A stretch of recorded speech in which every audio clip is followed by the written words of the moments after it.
But Anonymous has an interesting history that has nothing to do with activist political interventions. It is a name whose capital A manifestation, Anonymous, manifested on the internet image board 4chan.org. And there was one board in particular, B, which is a random board where anything goes, where capital A Anonymous grew. And it grew into something explicit and self-conscious when, or because the name was being used to trolling. And trolling basically can mean many different things, but it basically involves targeting individuals and organizations and humiliating them. And so the name Anonymous was used to coordinate trolling campaigns.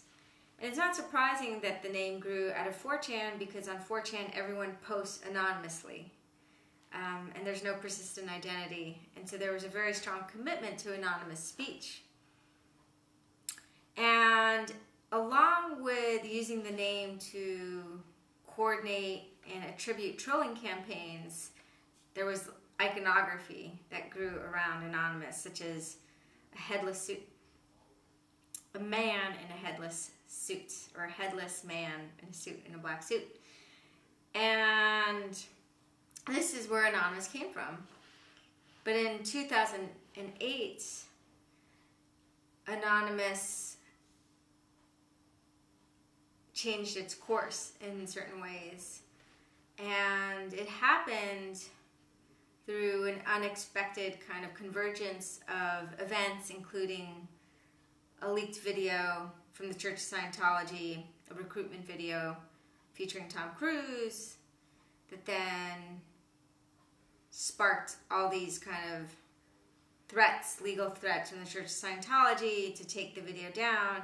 And this is when Anonymous geared into action to basically mess with the church through trolling. And so their first reaction to the Church of Scientology was just classic trolling, sending unpaid pizzas and to church headquarters, pranking them. But then there was a shift at a certain point. What's fascinating is that Scientology has attracted the attention of geeks and hackers before Anonymous. And in the 1990s on Usenet, which was a popular message board, there was one group in particular, Alt-Rec Scientology, I believe it was called, where people participating were being critical of the church and circulating secret church documents. And a lot of geeks and hackers who were interested in this topic jumped on board. And so this was an interesting period because people were being quite open about their criticisms of the church, but in some ways the church had the upper hand. They really went after people through legal and extra-legal means. And it's everything from ex-Scientologists who were critical of the church to these geeks and hackers who were circulating documents. In the 1990s, these outcries, these protests against the Church of Scientology were small and contained. And people really feared the church. Fast forward to Anonymous, and you see some continuities and you see some differences. So the differences was, or one of the main differences concerns the fact that at first, the Anonymous was just messing with the church. I mean, it was a reaction to the church's attempt to censor something on the internet, but again, it was using these classic trolling techniques such as sending unpaid pizzas and taking down websites. But then it kind of took a more activist turn, and this came about through really a long series of events, everything from people within Anonymous saying, hey, the church is kind of creepy, maybe we should protest a little bit more earnestly, to an older generation of protesters saying, hey, we kind of love what you're doing, but you're just acting a little bit crazy, can you tone it down, and really help contribute. And so through these different mechanisms, in some ways, Anonymous did tone down some of their more transgressive tactics, not entirely, but partially, to kind of more legitimately protest the church. But one of the key differences one of the key differences was numbers. Like the number of people who showed up to the first protests that Anonymous had organized February 10th, 2008 was really astronomical. I mean, in the course of a few weeks, they got, over 7,000 people to show up in over 127 cities. Nothing of that magnitude had ever happened before, right? So they really changed the game through the numbers, and then the fact that many people were masked. It was harder to go after them. They very quickly, once they hit the streets, started to make alliances and forge relationships with the older generation of activists, with family members who had lost their family to the Church of Scientology. So it very quickly became a kind of traditional activist intervention, but it still used cultural reference and tactics from the days on the internet to mobilize on the streets. It is difficult to make a moral assessment of the whole of Anonymous because there is no center of gravity to Anonymous. There's no single point of origin for Anonymous. There's no one political mandate, and there's no one group of people. The name is taken by different unrelated groups to engage in collective action. There are stable groups within that banner: Chanology, Anonops, Voxanon, right? But they have their differences. So what this means is that when someone is being critical of Anonymous, it's hard to know what exactly they're referring to. So, for example, the name is still used, although not as much anymore, to troll. So after Project Chanology had been born, others had taken the name to troll epileptics by going onto their forums, hacking into them, or I'm not sure exactly what they did technically, but they definitely had bright lights flash in the forums. I'm not sure what they had to do to make that happen technically. And this was, a pretty kind of atrocious event, but this was not Project Chanology, right? And so Project Chanology is the one protesting the Church of Scientology. And I think it's very important when people are critical of certain tactics to say, well, where did it come from? Anonymous from 4chan? Anonymous from Project Chanology? Anonymous from Anonops? You can at least attribute it to different networks, to different IRC networks, to different forums. And it's key to do that because in that way you get away from making blanket statements about Anonymous, because it's pretty impossible to make blanket statements about Anonymous. There's too much diversity and there's too many different groups in operation at once to do that. So the Church of Scientology has many secrets, videos, books, documents, and one of these was a recruitment video featuring Tom Cruise. And it was leaked on the internet. And it's pretty remarkable because, in typical Tom Cruise fashion, he's being extremely enthusiastic about his church and the kind of powers it gives church members. And so it very quickly started to, make its rounds everywhere. And then the church went legally ballistic. It started to tell web publishers, take it down, take it down, take it down, or else we are going to sue you for a copyright violation. And this only actually made the video more popular. And one site in particular, Gawker, was unwilling to take it down. People from 4chan were also circulating it themselves. And this is really what got the attention of Anonymous.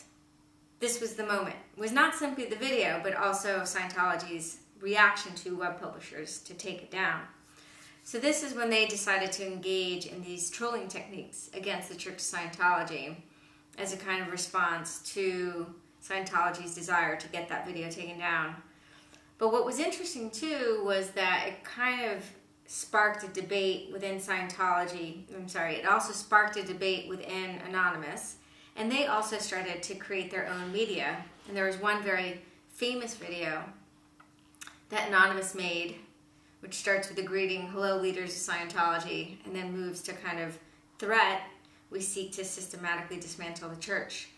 But at that point, it was still done for the laughs, for a joke. It was done for the lulz. But there was something compelling about the video, because this video really did then spark a debate. And people are like, well, maybe we should go to war with Scientology, via activism. And it seemed to be that enough people felt that this was a legitimate path to take, and then move forward with organizing a day of protest. But what was interesting about that day of protest was its future was also very uncertain and unknown. So videos had been released to help coordinate the action. There were individuals in different cities who were taking the helm to coordinate them locally, but people didn't even know if there would be enough people who showed up, what the tenor would be like. And it was interesting because at the New York City protests, I would say the protests straddled the line between carnivalesque shenanigans to kind of like earnest protests. But they kind of became fused, and by the end of that day, it was like, oh yeah, we're here to stay. We're here to stay to protest this church. So there was a series of really unanticipated events and convergences that had to do with videos, threats, responses to the threats, new videos, and the protests, which then helped to coalesce and congeal this new political movement. So Anonymous doesn't have a physical address in the real world, which points to their headquarters. But they're also not totally random and chaotic either, especially as they've had to intervene in, or especially as they've decided to intervene in activist areas. And so in some ways, their propaganda, their videos, their manifestos, their press releases become an important conduit for organization. And so with the first protests against the Church of Scientology, there was a few videos released, including one which was a code of conduct, and it had really specific instructions about what to do and what not to do at these protests. And of course, then locally, what happened too was that people had to get permits, had to kind of interface with the press, right? And so after the first day of protest, Chinology, locally in different cities, in Amsterdam and Dublin and New York, didn't become organizations, formal ones, but there was organization. They became organized in certain ways. So people started to get to know each other. They started to kind of build a repertoire of tactics to use. Different local Chinologies also started to interact. There's a very, very active forum Why We Protest, right? So there's a lot of coordination and organization that occurs independent of formal organizations and institutions. But given new technologies, given the fact that they do meet in person, this is not so surprising for an entity not to have a formal structure but still have forms of coordination and organization. So one of the interesting things about Anonymous versus the Church of Scientology is that there's a way in which it's also a clash seemingly about different sets of value, free speech versus free religious association, right? I think, however, when it comes to the protests on the side of Anonymous, they're not necessarily saying that Scientology needs to disappear fully. It's just they're protesting what Anonymous sees as the human rights abuses of the church in specific. And this has to do with, everything from what happens on the Sea Org, which is the big ship that Scientology has, which is, the purported site of many human rights abuses, to the fact that individuals end up spending a huge amount of money on courses that then put them in debt, to the fact that Scientology is extremely secretive about what it does, its abuses, and just church scripture and Anonymous is trying to release this information to the world, also as a means to warn individuals who might be interested. Okay, if you want to be part of the church, it's fine, but you have to have the full, unadulterated, unfiltered, raw information about the church so that you can make a real informed decision about it. So I would say more than protesting Scientology in general, they're protesting in specific the alleged human rights abuses of the church, and also trying to arm people with information about it so that they have full awareness about what it might mean to join such an entity.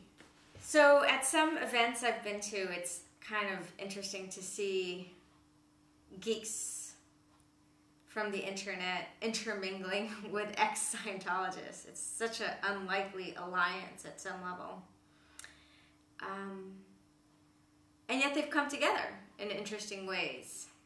And they're quite distinct. There's some similarities. Both have their own jargon, for example. But this alliance has been very productive in certain ways.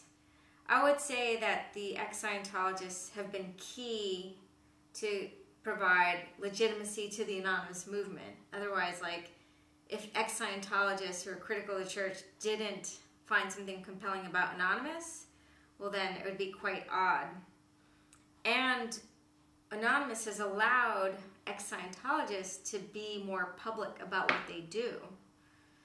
It has given them the kind of courage, and I'm paraphrasing what I've heard from many ex-Scientologists, that it has given them the courage to speak out, be firm, and also have individuals who can aid not only on the kind of fight on the ground, but they also are a source of information.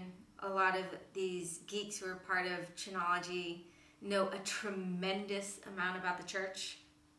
Like, they're really good at collecting information, knowing about the abuses, learning about what has happened, what is happening.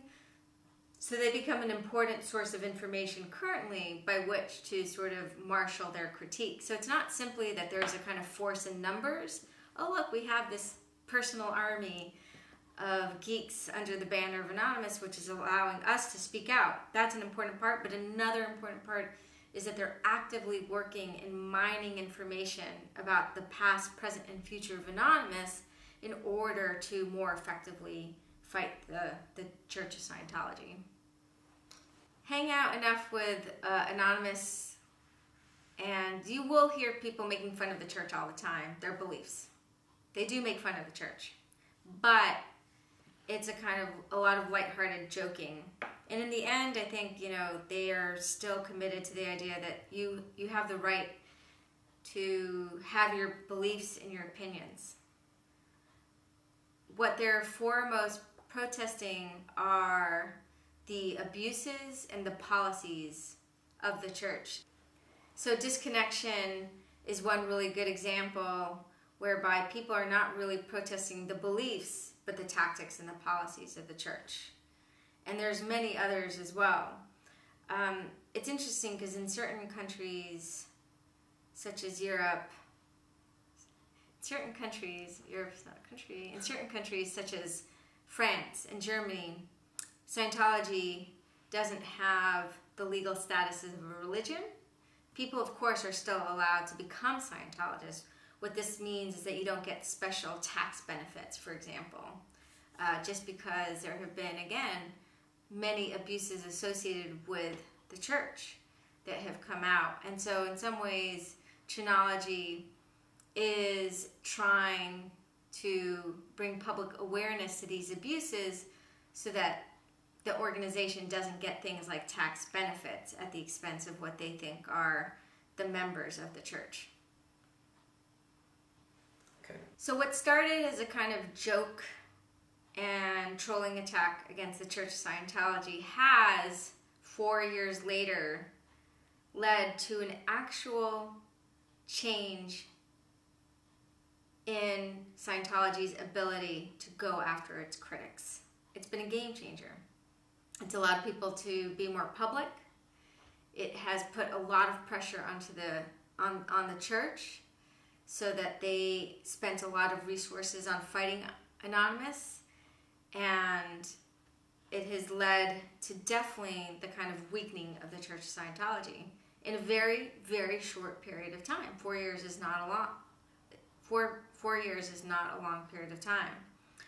So what started as a kind of unlikely partnership has shown how forms of internet activism that are compelling, that use media, social media, and that persist over a period of time can in the end be successful.